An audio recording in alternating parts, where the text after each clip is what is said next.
UP में 763 निकाय चुनाव सीटों पे सरगर्मी बढ़ती हुई नजर आ रही है। सीट आरक्षण की सूची भी आ रही है। इसी कड़ी में हम उपस्थित हैं वाराणसी के गुलाब बाग पार्क में। गुलाब बाग पार्क में यदि बात करें तो सीबी खबर की नज़र निकाय चुनाव का क्या होगा असर, इसी मुद्दे पर चर्चा करने के लिए हमारे साथ यहाँ कुछ लोग उपस्थित हैं। उनसे जानने की कोशिश करेंगे कि इस बार निकाय चुनाव किन मुद्दों पे होगा। क्या लगता है इस बार का निकाय चुनाव कैसा होगा और किन मुद्दों पे होगा? जी देखिए, इस बार का निकाय चुनाव बनारस की जनता बनारस के विकास के लिए करेगी। पिछली बार जिस तरीके से नरेंद्र मोदी जी निकाय चुनाव में भी आके बनारस में टिके और आकर जो झूठे वादे काशी वासियों से करके गए कि बनारस का नाला बहाना बंद हो जाएगा, बनारस के घर घर में पानियाँ आने लगेंगी, शुद्ध पानियाँ आएंगी, बनारस के हर घर में बिजली आएगी। आज की स्थिति यह है कि बिजली कर्मी जो कि बिजली विभाग सरकार का ऐसा कहा जाता है कि नरेंद्र मोदी अगर चुनाव लड़े तो बिजली के नाम पर लड़े कि 24 घंटे बिजली मिलेगी। आज उन्हीं के विभाग के बिजली कर्मी धरने पे चल रहे हैं क्योंकि प्राइवेटाइजेशन किया जा रहा है। तो बनारस की जनता जानती है कि हमारे बीच कौन सा पार्षद रहा है जो पार्षद काम किया है, और चाहे वो नाला का काम हो, चाहे वो पानी का काम हो, चाहे वो तमाम चीज़ें हो, गली मोहल्ले का काम, जो नेता, जो जन का नेता लोगों के बीच में रहा है उसको चुनेगी, ना कि जुमलेबाजों को चुनेगी।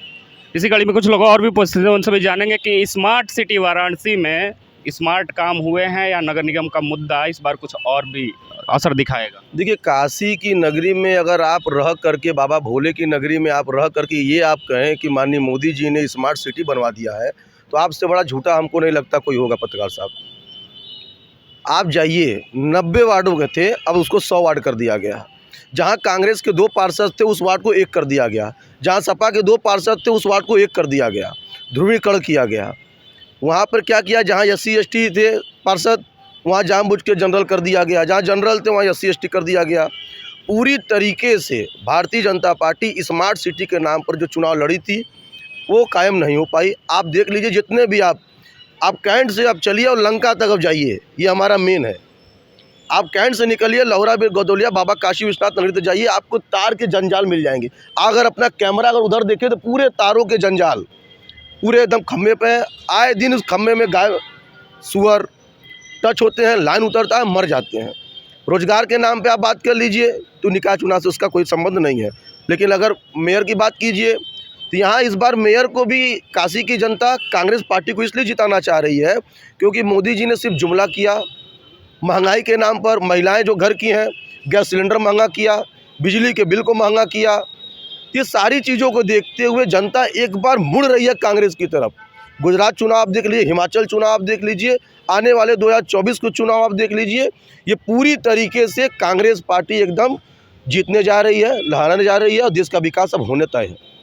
आप लगातार कांग्रेस की बात कर रहे हैं, जैसे कि जानकारी भी है कि पिछले निकाय चुनाव में कांग्रेस यहाँ दूसरी सबसे बड़ी पार्टी थी।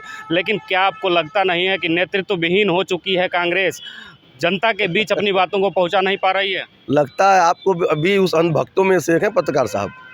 आपको भी नहीं दिख रहा है कि राहुल गांधी जी कन्याकुमारी से आंकड़े और नतीजे तो यही कहते हुए नजर आ रहे हैं। किलोमीटर वो प्रतिदिन पैदल चल रहे हैं। और आपका ये सीबी खबर भी हमको नहीं लगता कि राहुल गांधी के पद यात्रा अपने चैनल पर अभी तक चलाया होगा, हमको नहीं लगता है। आप देखिए, कांग्रेस पार्टी के अभी राष्ट्रीय अध्यक्ष का आपने देखा, खड़गे जी का, कितने शानदार व्यक्ति को कांग्रेस पार्टी ने धरती और जमीन पर उतार दिया। कपकपा गए हैं मोदी और योगी, हिल गए हैं, इनका दिमाग काम नहीं कर रहा है। गुजरात चुनाव में अपनी रैली छोड़ के अमित शाह भाग गए, हिमाचल इनके हाथ से गया। हिंदू मुस्लिम हिंदू मुस्लिम हिंदू मुस्लिम, मंदिर मस्जिद मंदिर मस्जिद, कर क्या रहे हैं आप? अगर दम है तो कहिए ना कि मैं हिंदुओं को 50 रुपया पेट्रोल दूंगा, मुसलमानों को 200 रुपया दूंगा, हिंदुओं को मैं 500 रुपया गैस सिलेंडर दूंगा, मुसलमानों को 1100 दूंगा। है हिम्मत? आप मुद्दे से भटका रहे हैं। बात हो रही है निकाय चुनाव के ऊपर, यहाँ के वार्ड पार्षद के ऊपर और यहाँ के मेयर के ऊपर। जनता तो पूरी तरीके से उसी नेता को चुनेगी जो 5 साल हमारे बीच रहा, जनता के बीच रहा। अभी देखेंगे ना कि आ जाएंगे सब कुर्ता पैजामा पहन के, चाची प्रणाम, भाभी प्रणाम, मौसी प्रणाम करने लगेंगे। ये 5 साल कहाँ थे? जनता उस 100 वार्डों में से उसको वोट करेगी जो कोरोना काल में भी उनके साथ था, जो उनको ऑक्सीजन दिलाया, जो उनको वेंटिलेटर दिलाया, जो उनको रेमडेसिविर इंजेक्शन दिलाया।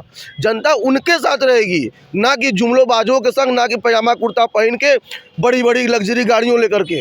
जनता, मैं आपको आगाह कर देना चाहता हूं कि बड़ी बड़ी गाड़ियों में अगर नगर निकाय चुनाव में ये आते हैं तो इनको जूते के माला पहना के भगाइए, बताइए कि हमारे क्षेत्र का चुनाव है, और मैं क्षेत्र के चुनाव में मैं उसी को वोट दूंगा जो 5 साल से हमारे बीच रहा।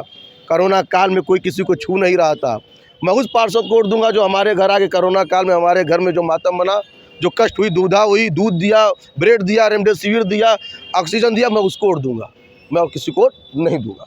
और भी मुद्दों पे चर्चा होगी क्योंकि युवा हैं। ऋषभ, ये बताइए कि क्या लगता है आपको, लगातार मैंने अभी चर्चा किया स्मार्ट सिटी बड़े बड़े होर्डिंग पोस्टरों पे दिखाए जा रहे हैं, वास्तव में स्मार्ट सिटी नहीं बना है क्या? आप नहीं, अगर स्मार्ट सिटी बना तो गली मोहल्ले में नाला नहीं बहता ना।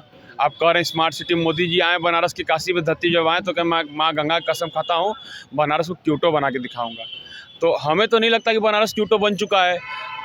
जाएंगे अभी भी गली मोहल्ले में नाला बहता रहेगा। वही अगर झुग्गी झोपड़ियों में घुस जाएंगे वहाँ भी पानी का दिक्कत है। कई तो ऐसे घर हैं लोग खाना नहीं बना पा रहे हैं। तो किस तरीके से हम अपने बनारस को स्मार्ट सिटी कह सकते हैं?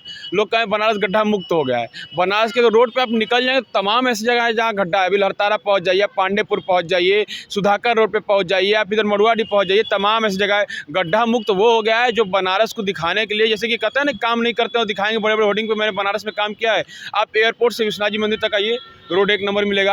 आप एयरपोर्ट से BHU तक जाइए, रोड 1 नंबर मिलेगा। मोदी जी को अगर इतना ही बनारस को घूमना है तो निकल के जाएं ना, मरवाड़ी स्टेशन के पास जाएं, देखें रोड क्या है, पांडेपुर जाएं, सुधाकर रोड पे जाएं, लहरतारा की तरफ जाएं, बढ़े देखें बनारस की स्थिति क्या है।